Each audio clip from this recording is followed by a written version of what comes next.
Hello everybody and welcome back to Robert's Reviews. We are continuing our Leonardo DiCaprio series, which has been a very long series, but it's been great. I'm having a great time. Because I have not seen almost any of these Leonardo DiCaprio movies. This is the first one in a long time that I've already seen that we're talking about. So I'm really excited about that because I was able to watch it a second time and kind of figure out what I liked and what I didn't like about it. We have 3 more Leonardo DiCaprio movies left. Just 3 more, and then we're done. That's insane. It's been a long ride. I started this back in my first semester of college, so that was a long time ago. And right after we finish that, on Tuesday the 11th, we're kicking off our Robin Williams series. So if you guys are interested in that, if you guys are interested in tagging along for the rest of the Leonardo DiCaprio train, make sure you guys are considering subscribing. It's a huge help. I can't even put it into words how helpful it is if you guys just subscribe. So many people watch my videos and don't subscribe, and it's really sad. I review things every day. I have videos coming out every day of the week, so make sure you guys are checking things out and subscribing. It really does help. Or liking or commenting. Commenting really helps a lot too, mainly because it keeps me busy. I love responding to comments. It's one of my favorite things that I can do on YouTube. It builds a community, and a happy one, and a healthy community that can help build each other up and talk about movies, which is really why I started the channel in the first place. So make sure you guys are doing that because I really appreciate it. But without further ado, let us continue the Leonardo DiCaprio train with The Great Gatsby.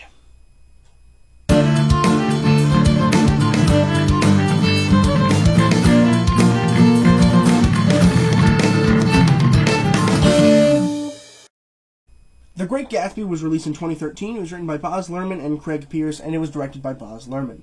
I think the only other Baz Luhrmann movie I've ever seen, I believe, was the Romeo and Juliet movie with Leonardo DiCaprio in it. I'm pretty confident that was also Baz Luhrmann. I could be wrong, but I'm pretty confident I'm correct.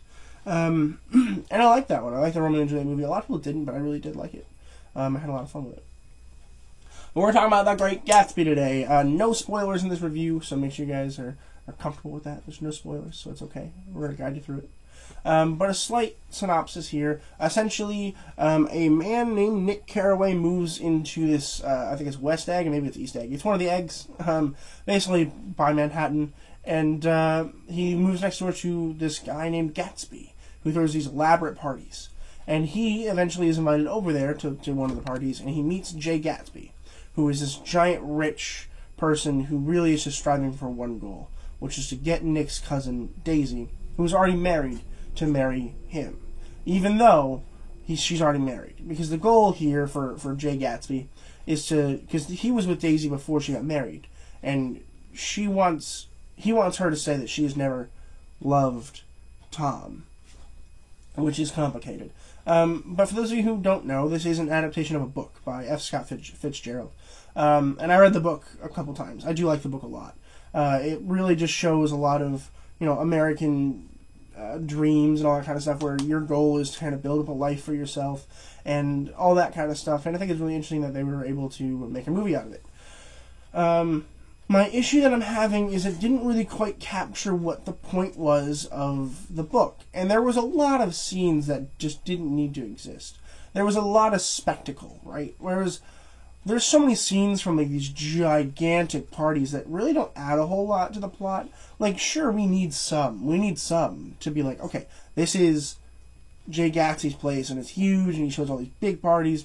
But do we have to have, what was probably, 20 minutes of shots of just the party? I don't think we do. That could have shortened the film a little bit, which would have been nice, because I think it was kind of stretching a little bit too long, and it really felt like there's 2 big acts. So it felt like about half of the movie, you're like, oh, it's almost done, right? And you're like, nope.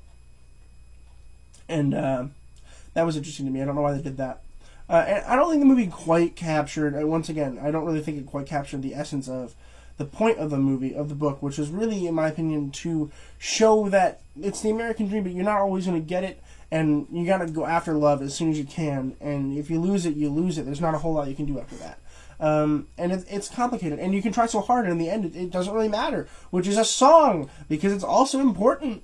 So it's an interesting thing that I don't think the movie quite captured.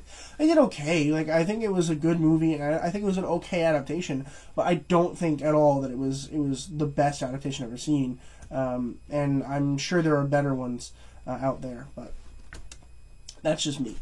I do like Baz Luhrmann's directing style for the most part. I do like that it's big and it's relevant and it's a little bit more modern, right? Because we have this like hip hop soundtrack in the background. If you guys like hip hop, there's a lot of it. I don't really like hip hop, but I like the feeling of hip hop in a movie, right? Like I don't like lay in my bed and listen to like hip hop. You know, it's like that's not me. But I do like it in movies for the most part, especially when it's trying to show a point, which it is here. It's saying, hey, you know, this is more modern than your typical Great Gatsby. And it was nice that we got to have that kind of little added little specialty thing. I really enjoyed. I did like it. There were a few issues that I had. Like I didn't really like Nick, our main character here. I just didn't. And I kind of do blame a lot of that on Tobey Maguire. I just kind of do. Another thing that I really don't like that we start off with him in remission in like a therapist office or whatever. I get it, and I guess I kind of liked it, but it felt a little cheesy in the end. I'm not going to mention the ending because it is kind of spoilery, but it's cheesy, and I don't like cheesy endings. We could have ended it with just like the green light, and like that would have been great if we didn't have to have. I didn't really care about an ending to Nick Carraway's story. I really didn't, and we got one, sure, and like, am I upset? Only a little. I get why we had one. I just don't like that we had to have one. You know. The writing was good. I think it was pretty good. I did enjoy that we kept a lot of the motifs from the book in terms of the dialogue, like the old sport parts. I think they worked pretty good, pretty well. And I like Leonardo DiCaprio a lot. I really do. I think he makes the film. Because the other actors in this just don't seem quite as good. Even Jason Clarke's in this, and I don't think he's particularly great. He's good. He's fine. He's Jason Clarke. I love Jason Clarke. But, like, I don't think he's shown... He did have a small role, but he should have been able to shine out as one of the most important characters in the film, but I don't think he really did. But the film is also just kind of a little messy. There are a lot of chunks. There's like, here's a chunk of film, followed by another chunk of film, and in between they're like hip-hop. And, like... I don't know if I really cared about all the chunky chunks that we had. They didn't quite add anything to the film. And it felt like we had all these mini acts that conspired to big acts. And I don't think they connected particularly well. And maybe they were just trying to do like kind of chapter by chapter, which is fine, I guess. But like, it just didn't feel quite good. And there's that bar scene where like Leonardo DiCaprio and Nick Carraway and the gambler or whatever is in the restaurant. I didn't like that scene. Just a quick note, I just didn't like it. I don't like the feeling of it. It was a really weird atmosphere for the middle of a Gatsby film. It was like a dark tone. I just don't think it worked very well for him. But Leonardo DiCaprio as Jay Gatsby was easily the best part of the film, and one of the reasons why I might visit it again. I love Leonardo DiCaprio here. He's fun. He's enigmatic, and really what it comes down to is he's the typical idea of a white male in this country, right? He can make it. He started from nothing. He was just a boy, and then he started acting and doing all these awesome films, and now he's like the foreign embassy peace speaker for the UN on global warming and climate change.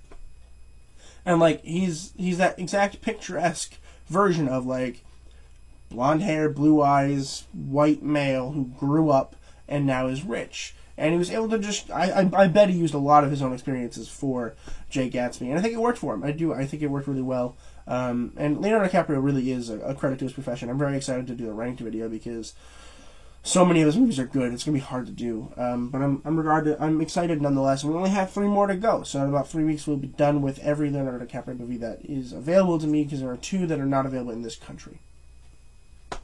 Tobey Maguire as Nick Carraway. I don't really like Tobey Maguire in general. I don't think he's a very good actor at all. I don't really know why people keep giving him roles if he's really not that good. I don't know why. Maybe it's just because I think he's not very dramatic in the way he does anything. He's very straightforward, like, yeah. Yeah. And, like, there's a couple instances where, like, I was like, yes, Toby, do that more. Like, there's this one scene towards the end of the film where there's this funeral, and he's at the top of these stairs, and he's like, "Get out of here!" And it worked really well for him. I think he was able to put some stuff into there, put some meat behind your words. And the rest of the film just didn't feel that way, which is why I didn't really like Nick Carraway very much at all. He just kind of felt like a 2-dimensional character that just didn't need to be there. I know why he needed to be there for plot reasons, but he just didn't feel very dimensional. He had like no arc, except I guess in his past life, in his future life, he has kind of an arc that we talk about a little bit, but it's still dumb. I didn't particularly care for him in this movie. Carey Mulligan as Daisy Buchanan. I think she was the opposite of Tim McGraw. I think she was over the top weird, right? She was like very flirtatious, which I guess is kind of the point, but still a little bit too over the top in my opinion. But I get what they were going for, and I think it worked for him. I do. I think it worked just fine for him. But I can't help but think that there are some other interesting casting decisions that could have been made. Like Scarlett Johansson might have done a better job, and like just other actors like that I think that would have done a better job and probably would have taken the role. Joel Edgerton as Tom Buchanan, kind of a smaller role, and I just want to mention that I liked him. I did. I liked him because he just kind of gave me this air of like I didn't like him.